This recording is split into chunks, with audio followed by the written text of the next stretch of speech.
hari amasezerano ko abakristo n'abanyabyaha bose bazazuka. Kiriya kimenyetso kigumana n'abizera cyo gusengera umuntu akazuka ntawe kigira uwo umwihariko. Abakristo wasengera umukristo akazuka nk'uko wasengera umunyabyaha akazuka, ariko azukiye kuzongera gupfa. Icyo gihe ni ikimenyetso kigumana n'abizera cyerekana presence y'Imana ahantu. Ubwo rero icyo kimenyetso kigumana n'abizera cyeberewe bose. Yesu yasengeraga abizera agasengera n'abanyamahanga bakazuka, nta kibazo Yesu wabifite. Nese pastor tugitangira aho ngaho, ubwo bivuze yuko kuba tutakiri kubona abantu bazura abandi, ubwo icyo kimenyetso ntabwo kigihari. Ubundi abanyabyaha nabo ntabwo bazapfa, ariko bazababazwa iteka ryose, niho bazabohereza. Nta banyabyaha bazapfa. Nese ko hari abantu bigisha bakavuga bati Imana ntabwo ishobora kuzafata abantu yaremye ngo ibareke bazajye bahora babara iteka ryose. Izo si inyigisho z'ubuyobe. Oya, ni uguhitamo. Nuvuga ngo Imana yahisemo umunezero w'iteka n'umubabaro w'iteka ngo hitamo, ntabwo ari Imana iwubahaye. Cyangwa muntu ugiye gupfa akavuga ati nshaka ko kanaka ari umpambisha. Umupasiteri agize amahirwe araprofita yigisha bahari, kuko kwigisha uwapfuye ntacyo biramumarira. Anabibutsa iby'ubugingo bw'iteka, ababwire no ku rupfu rw'iteka nyine, kugira ngo babone uko bafata imyanzuro yo kwitegura. Ubwo rero pastor akwiriye kwemera gushingura umuntu wese bamuhamagariye, kuko yaba umupagani ntahindura ikintu, yaba umukristo ntahindura ikintu. Abafite ikibazo n'abagatulika, kuko bafite purgatoire. Kandi iyo purgatoire ikaba ihanagura ibyaha bya bamwe barangije gupfa. Barangije gupfa. Aho umugatulika byamugora gushingura umuntu w'irindi dini. Byamugora. Asubundi pastor icyo kintu cyaturutse cya purgatoire ko nta muri Bibiliya ko nta hantu nzi kivugwa. Kiri muri tradition, uvuga ngo akarande k'abagatulika. Nizo mpamvu abantu bakurikije ijambo ry'Imana Yesu aba naragarutse.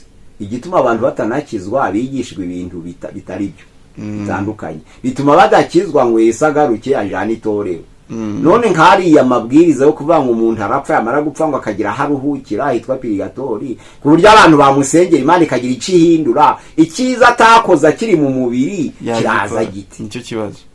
None n'abakristo bakabyemera ngo nibyo ngibandi zamwakira ngo kubwo amasengesho yabera. None rero ugasanga bose ni urujijo rukomeye, kuvuga ngo umuntu wapfuye ngo hararuhukira ngo ari umunyabyaha kugira ngo azatungane aho yabasha gutunganirizwa. Ico ni ikinyoma. Umugatulika ro gushingira uwirindi dini byamugora. Umupasero wagize amahirwe bakamurarika bati ngwino utuganiriza abantu twapfushije umuntu, akavuga ngo ntiyari w'idini ryacu, uwo ni ukutigishwa n'ubujiji. Buriya Yesu kutaza ni imbabazi z'Imana. Ntabwo Yesu kutaza ari ukugira ngo ate oya, ni imbabazi zikiriho. Gusenga everyday, gusenga buri munsi. Nusenga uzanesha, nunanigwa gusenga uzaneshwa. Senga. Kaze bakunzi ba gusenga everyday, nkuko bisanzwe n'ubundi twongeye kwakira pasiteri wakunze kutuganiriza ibintu bitandukanye mu gihe gitambutse, n'ubungubu ukaba ukomeje kutuganiriza.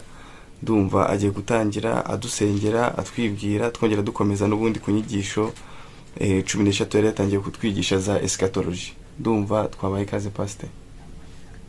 Mana turagushimiye, turaguhimbaje igise neza uyu mwanya mwiza igitondo cy'uyu munsi, kubwo urukundo n'imbabazi watugiriye, ukaduha ubuzima, ukaduha n'ubugingo. Uyu munsi wa rero tugatugihumeka umwuka w'abazima wawe icubahiro. Turi imbere yawe rero tugiye gukomeza n'inyigisho zacu za eschatology. Komeza ubana natwe nk'uko watangiranye natwe, kugira ngo izi nyigisho zizagirira akamaro abazazumva batuye ahantu hatandukanye kandi zihembura ubugingo bwa benshi. Uri kumwe natwe utuyobore mu izina rya Yesu Kristo umwami wacu, amen. Ni Pastor Mpazibirego Pierre ugiye kubagezaho ingingo ya 11 ku nyigisho za eschatology nk'uko twaganiriye. Twavuze ko ingingo ya mbere ari ibihe birindwi Imana yageneye isi. Twavuze ko igice cya kabiri ari ubuturo bw'Imana, ese ijuru dusenga Imana ibamo ribahe. Ingingo ya gatatu twaganiriye ku byumweru 70. Ingingo ya kane twaganiriye ku bimenyetso biranga iminsi y'imperuka. Ingingo ya gatanu twaganiriye ku rupfu. Ingingo ya gatandatu twaganiriye ku bihe byo hagati, tuvuga ko hagati y'umuntu upfuye n'igihe azazukira habiki. Noneho ingingo ya gatandatu twaganiriye, ya karindwi twaganiriye ku muzuko w'abera, none ingingo ya munane twaganiriye ku murage w'abera, ingingo ya 9 twaganiriye ku bahamya babiri Eliya na Enoki, ingingo ya 10 twaganiriye ku ngoma y'imyaka 1000, ingingo ya 11 tugiye kuganira ku muzuko w'abanyabyaha. None ingingo ya 12 ni umurage w'abanyabyaha, ese bazahembwa iki? Ingingo iheruka tuzaganira ishusho y'ingoma y'iteka. Ubu turi ku ngingo none ya 11 itubwira umuzuko w'abanyabyaha. Ni ukuvuga ngo hari amasezerano ko abakristo n'abanyabyaha bose bazazuka. Byanditswe mu Bakorinto ba mbere, ryakozwe n'intumwa 24.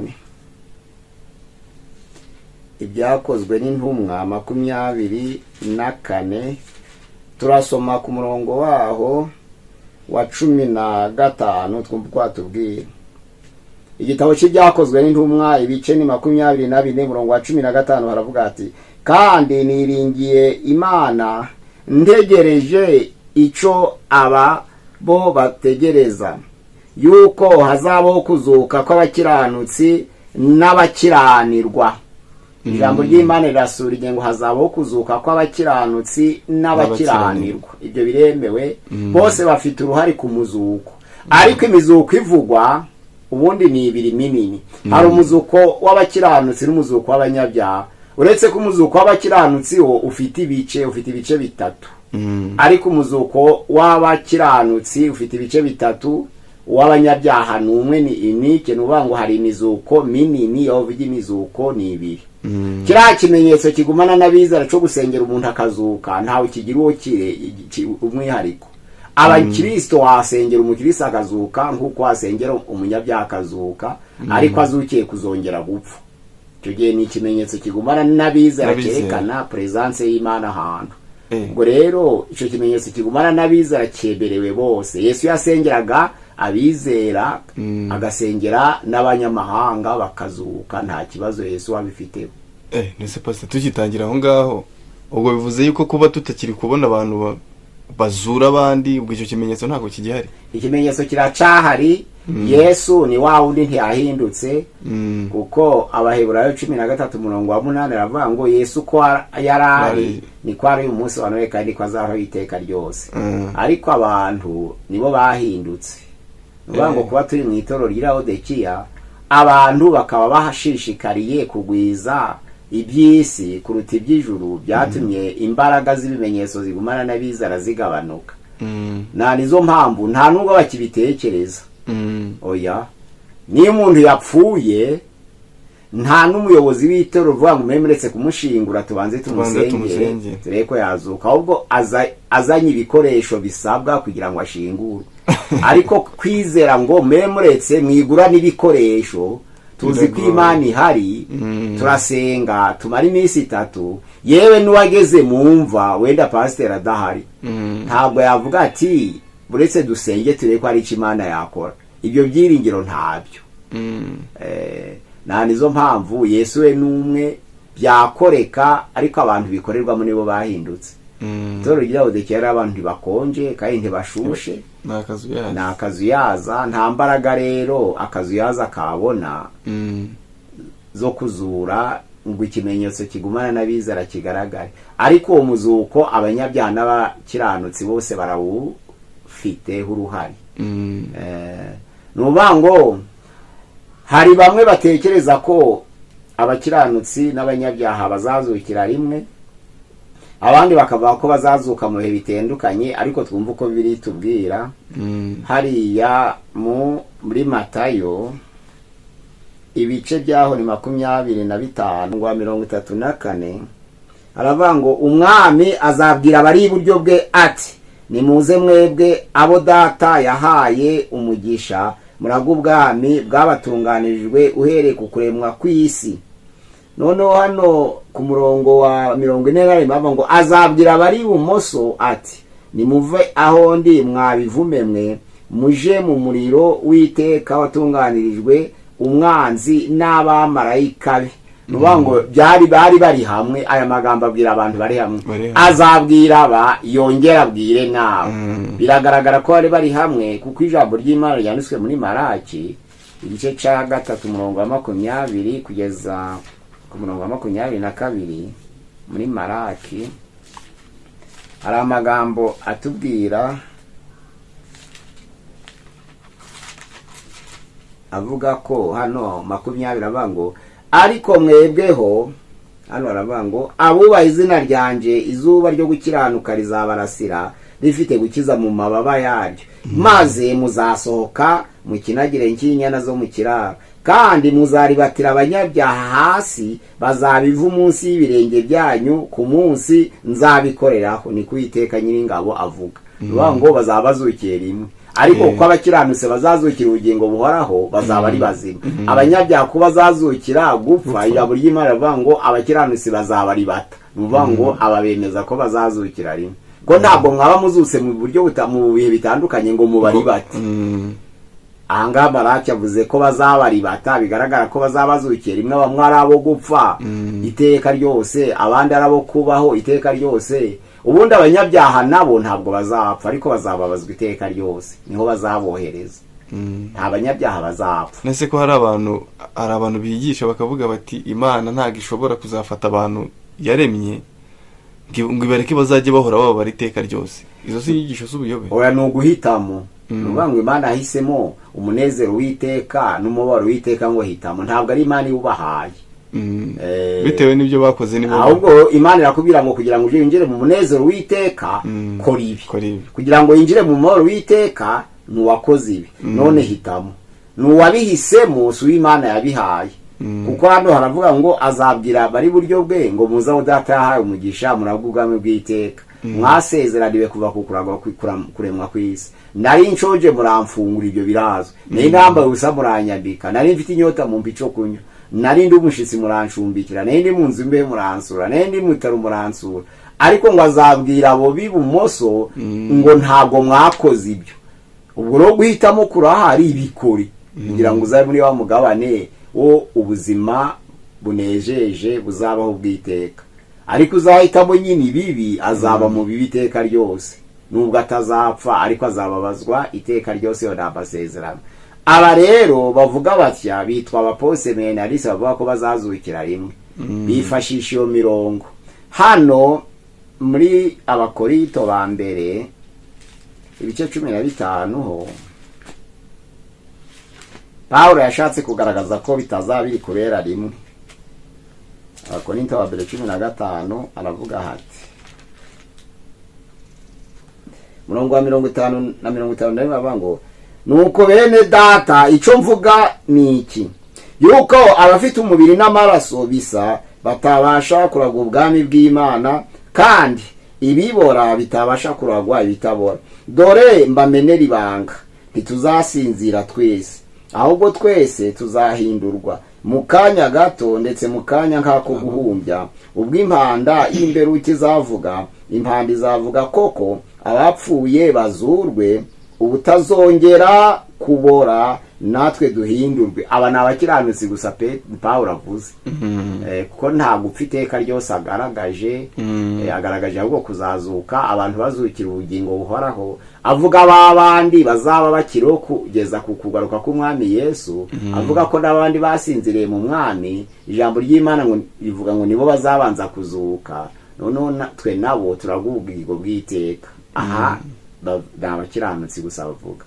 Ubwo noneho kuko umuntu wapfuye adahitamo, umuntu wapfuye afashe icyerekezo ni ico tigihinduka.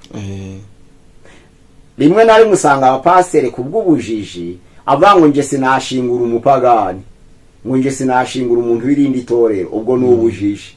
Ese wa mugani pasiteri turaha kubu umuntu yitabye Imana akaba nta dini na rimwe wenda yabarizwagamo, ariko noneho nk'ahantu yapfiriye muri urwo rugo bakajya gusaba umuntu umupasiteri runaka wenda aze ku ya mihango yose bakugira ngo bashyingure umuntu ijyanye n'idini ngo babikora. Umupasiteri ugize amahirwe agahamagarwaho umuntu yapfuye, ubundi wapfuye kuko atagihinduka si ngombwa ngo uvuge ibye. kubera ko abapasiteri batigishijwe imihango yo gushingura birabagora kugira ngo aje gushingura uw'irindi torero kuko bavuga ku murambo ariko ntabwo ariko Bibiliya ivuga kuko niba umuntu wapfuye atagihinduka uramuvugira hirya kuko nubwo mwamushima ngo yakoze byiza ntacyo birahindura, ntacyo biri buhindure. nubwo mwamugaya ngo yakoze nabi ashobora kuba yarakoze ibyakoko ariko akaba yihanye iryo joro. ubwo rero abantu basomye ijambo ry'Imana neza birinda kuvuga ku wapfuye cyane. ubundi ijambo ry'Imana riravuga ngo imirimo izamuherekeza, ntabwo ari amagambo y'abantu ahubwo ni ibyiza yakoze bihesha ubugingo, ntabwo ari imirimo amagambo abantu bavuga. abantu barafana uwabagiriye neza wese bamuvuga neza, ariko abagize neza bose siko ari abana b'Imana. iyo ni imirimo y'amaboko. noneho rero hari iyo umupasiteri bamuraritse bati ngwino dushingurire umuntu cyangwa muntu ugiye gupfa akavuga ati nshaka ko kanaka ari umpambisha.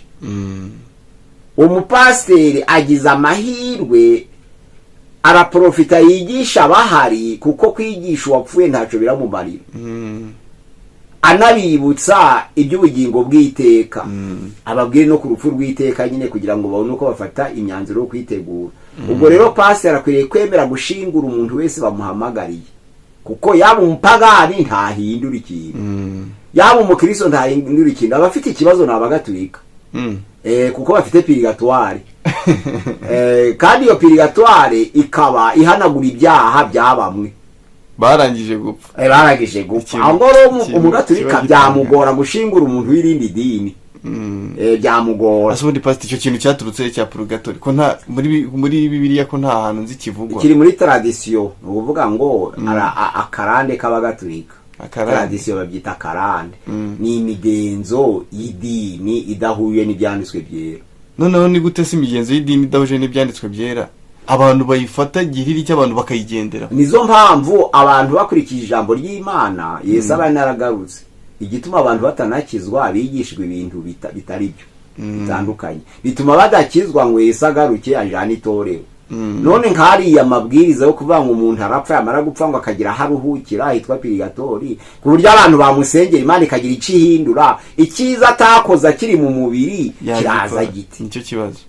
noneho n'abakristo bakabyemera ngo nibyo ngo Imana izamwakira ngo kubwo amasengesho y'abera, bigatuma batanga umutungo mwinshi wo gutunganya imva ngo ibe nziza, bahahora buri gitondo batura amasengesho ngo umuntu azazuka. noneho umuntu akibwira se umugatulika w'umupagani wariwe n'intare aja mu yihe pirigatori? noneho rero ugasanga bose ni urujijo rukomeye kuvuga ngo umuntu wapfuye ngo haraharuhukira ngo ari umunyabyaha kugira ngo azatungane aho yabasha gutunganirizwa. icyo ni ikinyoma. umugatulika wo gushingira uw'irindi dini byamugora, ariko umuporoso kuko twemera ko nta gihinduka kandi ijambo ry'Imana rikavuga ngo imirimo yose twerekejeho amaboko tuyikorane umwete, kuko ngo ahikuzimu nta kumenya, nta gutekereza, nta migambi, nta gahunda y'ubuzima, nta mishinga. umuporoso we abagize amahirwe arahagera rero akiyirirwa aravuga kuri uwo, kuko Imana niyize umutima we, ahubwo akaganiriza batese mwarizeye mwarihannye, none agaprofita abihannye agahakura umusaruro ugaragara w'abakristo, kuko baba bafite ubwoba. iyo serikeye irambitse buri wese ari kuba ati ejo se montu, ejo ninjye. buri muntu wese atayitekereza, yayitetse ako ntiwabona ninjye urakurikiraho, kuko twese tuzakurikirana, ntiwabona ejo ndabuwa kabiri. none iyo pasiteri avuze barapfukama ku kanya bakarambarara, akabafatira muri bwa bwoba, hagiye Imana ikora igitangaza, none benshi bagakirizwamo. umupasiteri wagize amahirwe bakamurarika bati ngwino utuganiriza abantu twapfushije umuntu, akavuga ngo ntiyari w'idini ryacu, uwo ni ukutigishwa n'ubujiji. cyangwa umupasiteri bahamagara bati ngwino dushingurire umuntu ngo twari twaramuhagaritse, uwo ni injiji. kuko itorero naryo ubwaryo ntabwo abari mu rusengero bose ari abakirisitu. kandi amasengesho pasiteri arasengera umuntu wapfuye ntabwo ahindura ngo amuheshe ubugingo. nizo mpamvu agomba kwemera gushingura bose, uzabona ubugingo akabuhabwa. ko ntabwo Imana izaguciraho iteka ngo ashingure umupagani kandi umuntu atabasha kumenya ko ubugingo bw'undi. wewe uremera niba akirijwe niba adakirijwe, ibyo biramureba. n'umugore wawe mubana ntabwo wamenya reyerema umutima we nk'uko Imana ibizi.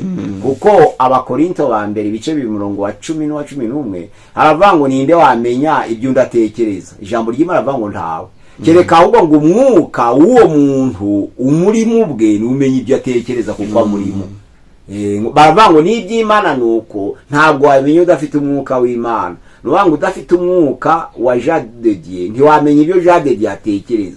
Udafite umwuka wa Mpazi Birego ntiwamenya ibyo Mpazi Birego atekereza. Udafite umwuka w'Imana ntiwamenya iby'Imana. None rero kuvuga ngo uyu nguyu afite ubugingo cyangwa ntabufite ntibikureba. Rira jambo rivuga imirimo yabizabaherekeza ni ibyo bakoze bihesha ubugingo, ntabwo ari temwa abagamba abantu bamuvugaho bamushima.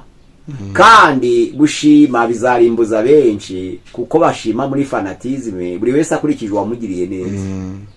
Ntabwo dukurikiza kuri umuntu afite ubugingo, ahubwo dukurikiza ko uwo muntu yaba yarakugiriye neza.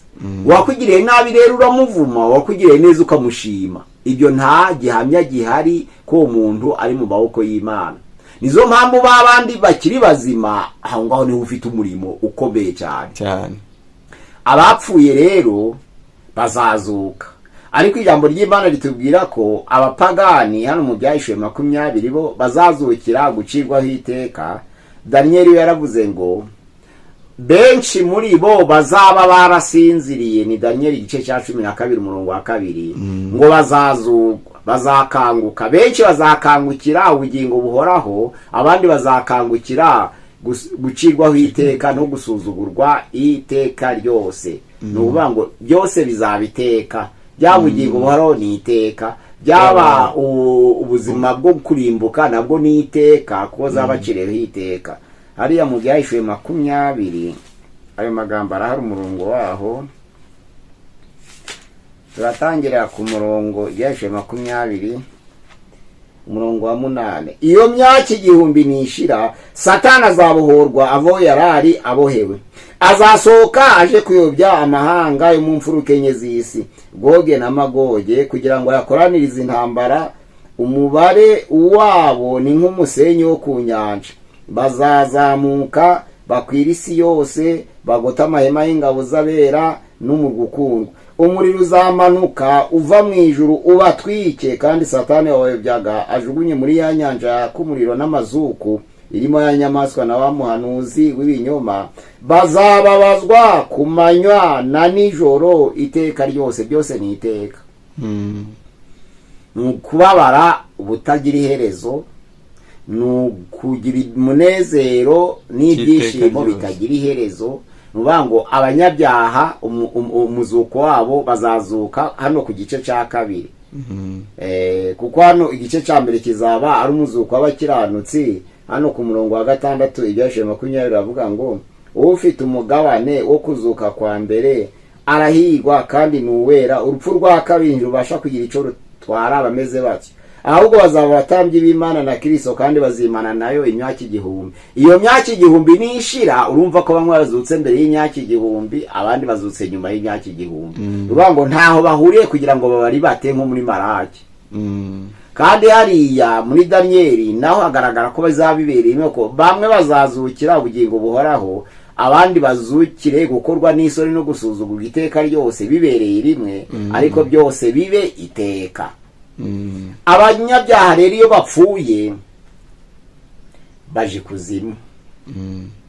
Ariko uburuhukiro bw'abanyabyaha bamaze gupfa butandukanye n'ubw'abakiranutsi, kuko Yesu yasezeraniye umwambuzi ko turi bubane muri paradizo.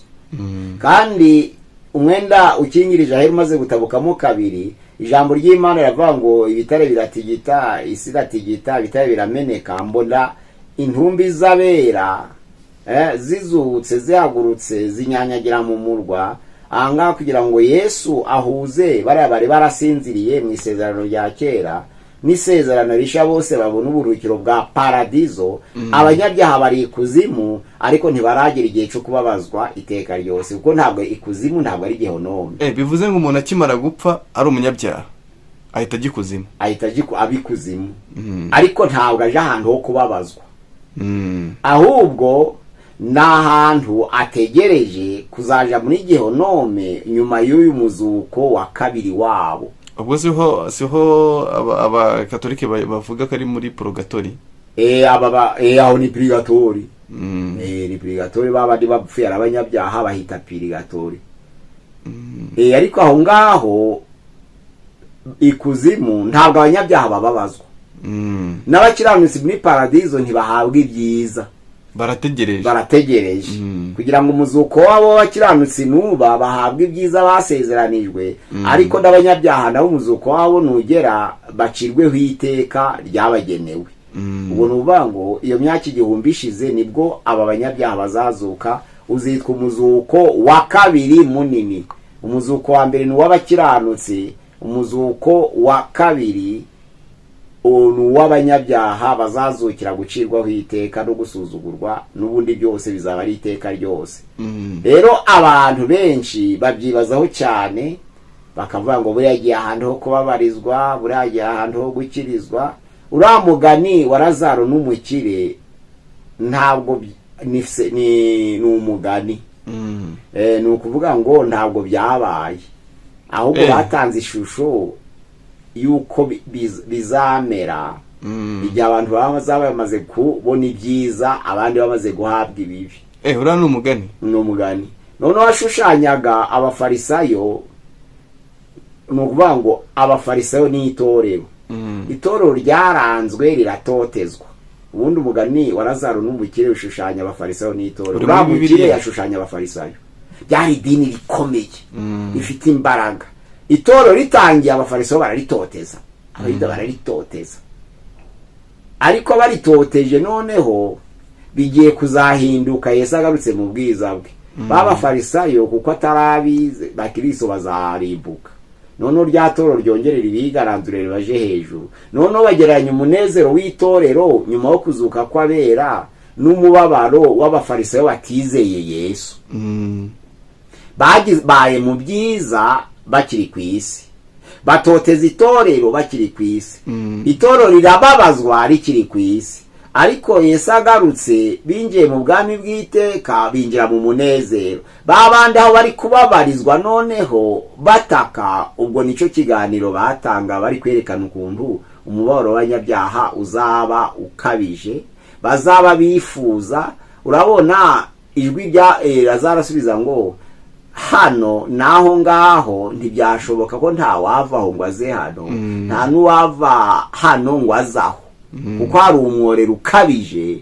Ni ukuvuga ngo abanyabyaha n'abakiranutsi bamaze gupfa ntabwo bongera kugira ihuriro. Haba ikuzimu, bamwe bari muri paradizo abandi bari ikuzimu, nta huriro. Haba muri mwijuru bazaja mu bwami bw'iteka, n'ikuzimu no muri Gehenome mu mubabaro w'iteka, nta huriro bazaba bayifitanye. Nizo mpamvu babwiye ngo hari umworera, nta wavaho ngo aze hano, nta n'uwava ngo ajaho. Biri muri Bibiliya. Iyo nkuru iri muri Luka 16:19. Nta wavaho ngo azaha, nta n'uwavaha ngo ajaho. Wari umugani wo kugereranya itorero n'abafarisayo n'abandi bose batamwizeye, bazaba barapfuye ari abo kurimbuka. Ubwo rero icyo gihe cya Gehenome bari kubabazwa, nibwo batanze icyo kiganiro uko cyamera. Nese uburyo biri biblique, Bible igaragaza yuko wari umugani. Ibi ni umugani. Mutunzi Lazaro ni nk'ikigereranyo ngo umwana w'ikirara. Umwana w'ikirara wavuye iwabo agasiga igihugu cyabo akaza mu gihugu cya kure, agakena, agasangira n'ingurube, akisubiraho, akagaruka, asakamwakira, bakabaga. Ni nk'ibyo ngibyo. Ni imfashanyigisho. Nugira ngo bakwereke uko bizamera, none ubiguhetere no kwihana.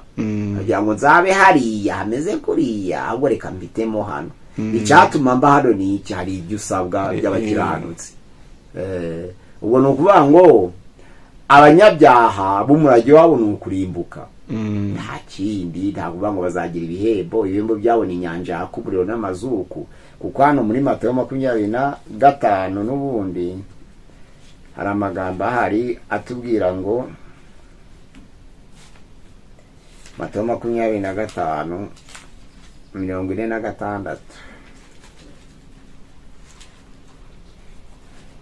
haravuga hati, abo bazaja mu ihaniro ry'iteka, naho abakiranutsi bazaja mu bugingo buhoraho. Urumva ko abo bazaja mu ihaniro ry'iteka, abakiranutsi bazaja mu bugingo buhoraho. Abangaba rero nta huriro bazaba bafitanye, kuko ayo magambo hano muri Luka 16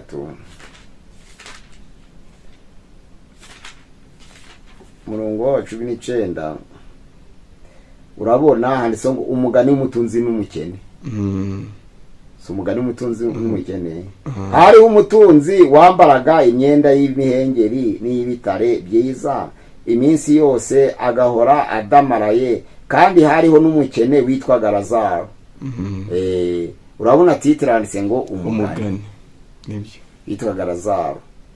Noneho hano baravuga ngo wahoraga aryamye ku muryango wo mukire, umubiri we wuzuyeho ibisebe, imbwa nazo zarazaga zikamurigata mu bisebe, kandi yifuzaga guhazwa n'ubuvungunyuka buva ku meza y'umutunzi. Hano ijambo ry'Imana rivuga ngo bukeye umukene arapfa, abamarayika bamujyana mu gituza cya Aburahamu, n'umutunzi nawe arapfa arahambwa.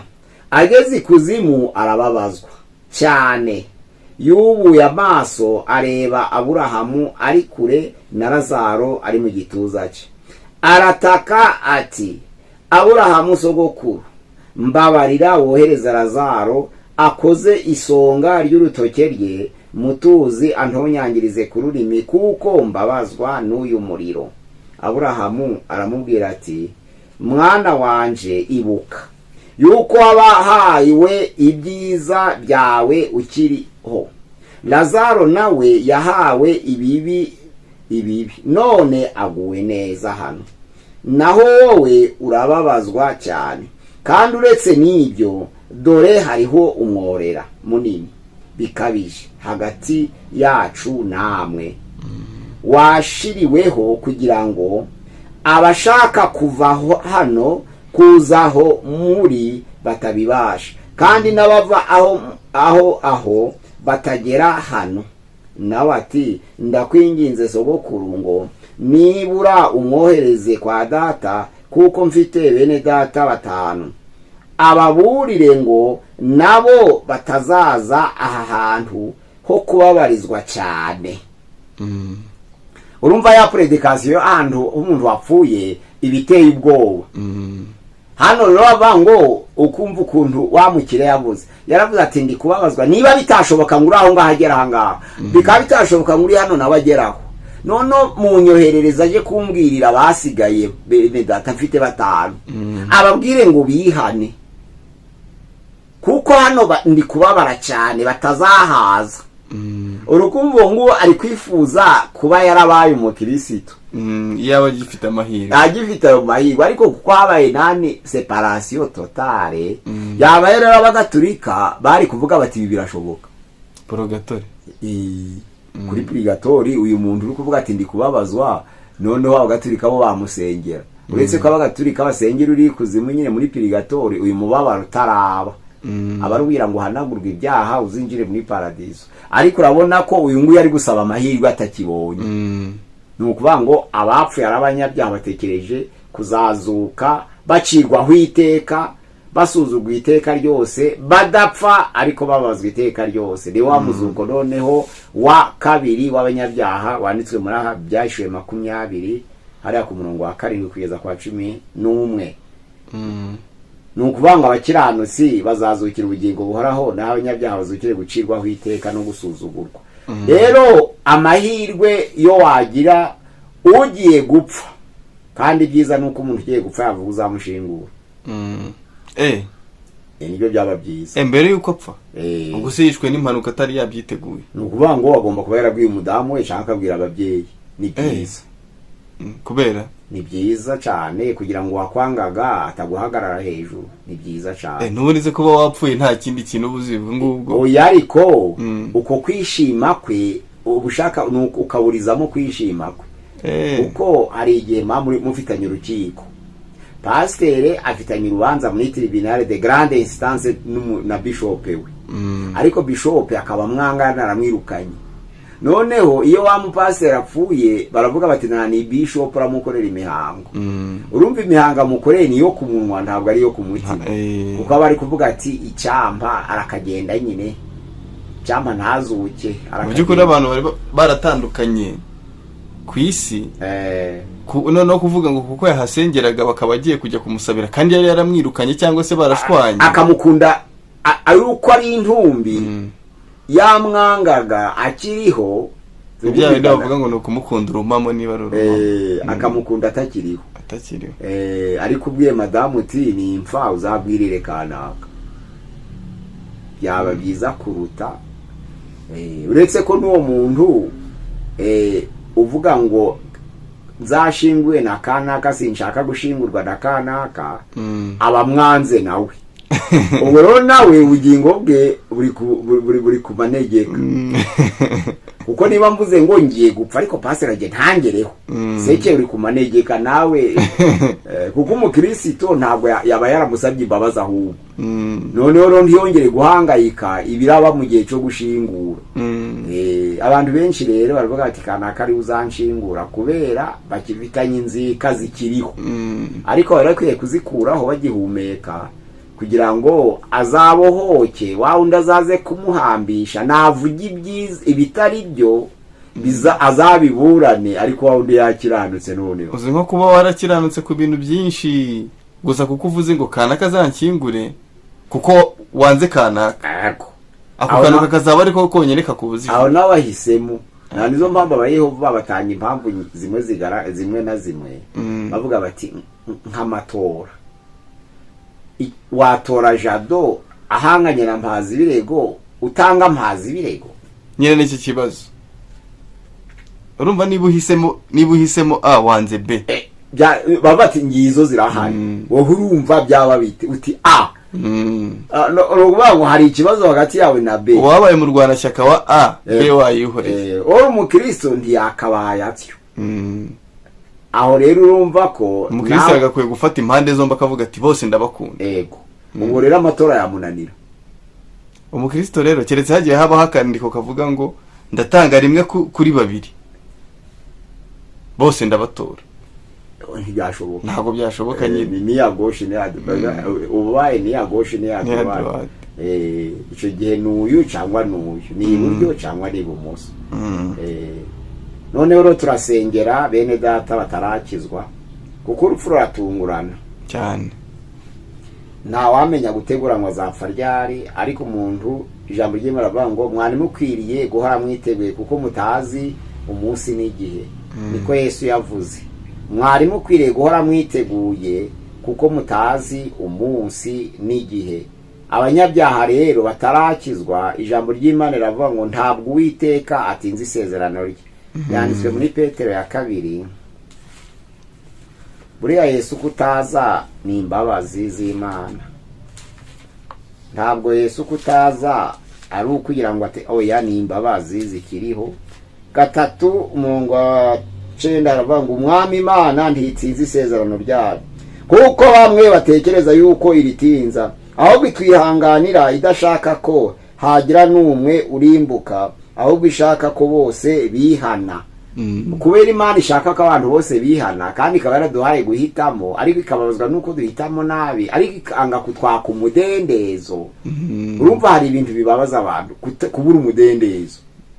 Imana rero ntiyawukwaka, ariko iyo uguhaye ukawukoresha ibidasa n'iby'Imana ishaka. Hari mu Bagalatiya aravuga ngo bene data ibice 5:13, mwahamagariwe umudendezo, ariko ntimugire uwo mudendezo rwitwazo rwo kugendera mu mubiri. Bavuga ngo umudendezo Imana yatanze, ahubwo abantu bawukoresheje gukora ibizira. Ariko abantu bakoresha umudendezo gukora ibyiza, ni nkuko bavuga ngo biraruhije ko umutunzi yakwinjira mu bwami bw'Imana. Rira jambo rivuga ngo biraruhije ko umutunzi yakwinjira mu bwami bw'Imana, abantu bamwe bavuga ko abakire batazaja mu ijuru. Oya, abakire bazaja mu ijuru n'abakene bazaja mu ijuru, ariko ahubwo umukire wasangiye ubutunzi bwe na rubanda azaba afite ingorano irusha y'umukene, kubera ko umukene n'ubundi ntacyo yari afite cyo kugira ntacyo gutanga afite ariko umukire udatanga niwe ufite ikibazo. Umukire udatanga niwe ufite ikibazo. Nanone kandi umukire ufite bya bintu byo gutanga akabitanga afite ingorano zirenze z'umukene kuko umukene ntabyo yari afite byo gutanga. Nuba ngo umukire yaba ku rwego rw'imbere kuko yatabaye benshi. Urumva ingorano rero zirahari. Umukene nawe ntiyabuzwa ubugingo no kutagira icyo atanga. Ubugingo butangwa n'umutima utunganiye Imana. Ariko umukire watanze afite ingororano nyinshi kuko yatabaye benshi. Ntabwo rero kondisiyo yo kuba umukire bisobanura umuntu uzabona ubugingo, ahubwo biterwa n'uko wabuyoboye, uko wabwifashemo. Ariko umuntu ufite akaga ahubwo ni umukire udatanga. Nese pastor ubwo ngaho nyine bavuga ngo biragoye kumutunzi yakinjira mu bwami bw'Imana. Nuko benshi babugira bakanga kubutanga bukabategeka. Nicyo bashaka kuvuga. Umuntu arabukunda yamara kubukunda akaburutisha Imana. No kuvuga ngo igereranya ryinshi usanga abakire gutunga ubukire n'ubundi barabikunda.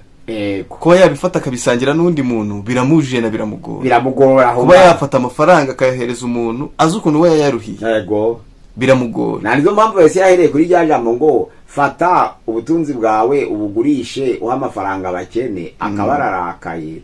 Nuko benshi babukunda kubugwiza ariko kubusangira na rubanda bikabananira.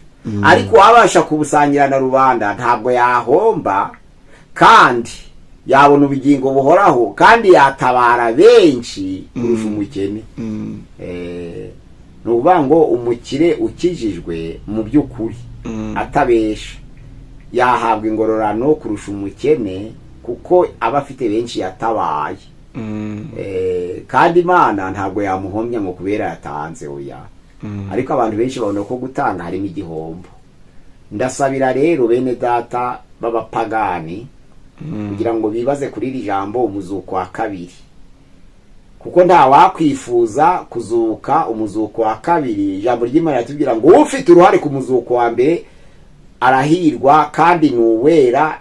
Abameze batyo ntacu urupfu rwa kabiri ruzabatwara, ahubwo ngo bazitwa abatambyi b'Imana na Kristo kandi bazimana nawe iyo myaka 1000. Abafite amahirwe ni abazazuka ku muzuko wa mbere kuko bazahabwa ubugingo bw'iteka. N'abazazuka ku muzuko wa kabiri nabo kubabazwa iteka ryose nta wabyifuriza undi. Abapagani baracafite amahirwe y'umunsi wa none. Imana nayo si uko yatinze isezerano ryabo nuko ibakunda.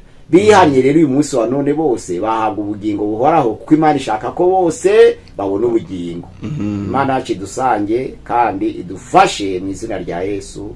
Amena. Mana turagushimiye turaguhimbaye kubw'ijambo ryawe. Ijambo ryawe riratubwira ngo natwe abazaba kiriho kugeza kugaruka k'umwami tutazabanziriza na hato azaba arasinziriye, ahubwo abasinziriye mu mwami niwe azabanza kuzuka. Ariko twe naho duhindirwe basha twambara umubiri w'ubwiza dusangane Yesu Kristo mu bicu. Ndasengera rero abanyabyaha batabarizwa mu muzuko wa mbere kugira ngo bikubita gashi uyu munsi wa none, ijambo rigere ku mitima yabo bihane kuko Uwiteka ntatinze isezerano, aho bashaka ko abandi batarihana nabo baza bakihana bakazahabwa ubugingo buhoraho. Kandi Imana irabakunda. Mbasabiye kuzabona ubugingo buhoraho mu izina rya Yesu. Amena. Pastor Mpazi Birego, nimero ya telefone WhatsApp 078 666 966 20 078 666 966 ni WhatsApp. Ushaka kuduhamagara azaduhamagare. Murakoze. Gusenga everyday, gusenga buri munsi. Nusenga uzanesha, nunanigwa gusenga uzaneshwa. Senga.